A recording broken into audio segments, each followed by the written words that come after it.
Josias avait 8 ans lorsqu'il devint roi, et il régna 31 ans à Jérusalem. Sa mère s'appelait Jédida, fille d'Adaja de Botsat. Il fit ce qui est droit aux yeux de l'Éternel, et il marcha dans toute la voie de David son père, et il ne s'en détourna ni à droite ni à gauche. La 18e année du roi Josias, le roi envoya dans la maison de l'Éternel Shaphan, le secrétaire, fils d'Atsalia, fils de Meshulam. Il lui dit: monte vers Ilkija, le souverain sacrificateur, et qu'il amasse l'argent qui a été apporté dans la maison de l'Éternel, et que ceux qui ont la garde du seuil ont recueilli du peuple. On remettra cet argent entre les mains de ceux qui sont chargés de faire exécuter l'ouvrage dans la maison de l'Éternel, et ils l'emploieront pour ceux qui travaillent aux réparations de la maison de l'Éternel, pour les charpentiers, les manœuvres, les maçons, et pour les achats de bois et de pierre de taille nécessaire aux réparations de la maison. Mais on ne leur demanda pas de compte pour l'argent remis entre leurs mains, car ils agissent avec probité. Alors, Ilkija, le souverain sacrificateur, dit à Shaphan le secrétaire: j'ai trouvé le livre de la loi dans la maison de l'Éternel. Ilkija donna le livre à Shaphan, et Shaphan le lut.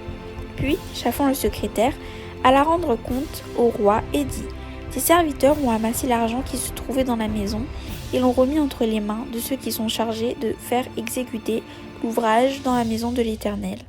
Shaphan le secrétaire dit encore au roi: le sacrificateur Ilkija m'a donné un livre, et Shaphan le lut devant le roi.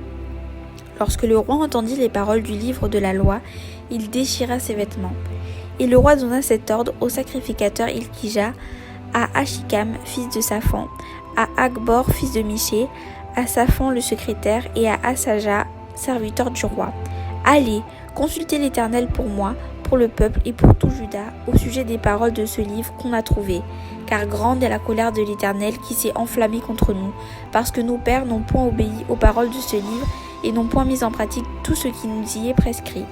Le sacrificateur Ilkija, Achikam, Akbor, Shaphan et Asaja allèrent auprès de la prophétesse Hulda, femme de Shaloum, fils de Shiva, fils de Haras, gardien des vêtements.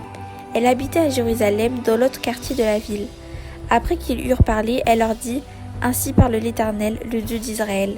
Dites à l'homme qui vous a envoyé vers moi: ainsi parle l'Éternel, voici, je vais faire venir des malheurs sur ce lieu et sur ses habitants, selon toutes les paroles du livre qu'a lu le roi de Juda. Parce qu'ils m'ont abandonné et qu'ils ont offert des parfums à d'autres dieux, afin de m'irriter par tous les ouvrages de leurs mains, ma colère s'est enflammée contre ce lieu, et elle ne s'éteindra point. Mais vous direz au roi de Juda qui vous a envoyé pour consulter l'Éternel: ainsi parle l'Éternel, le Dieu d'Israël, au sujet des paroles que tu as entendues.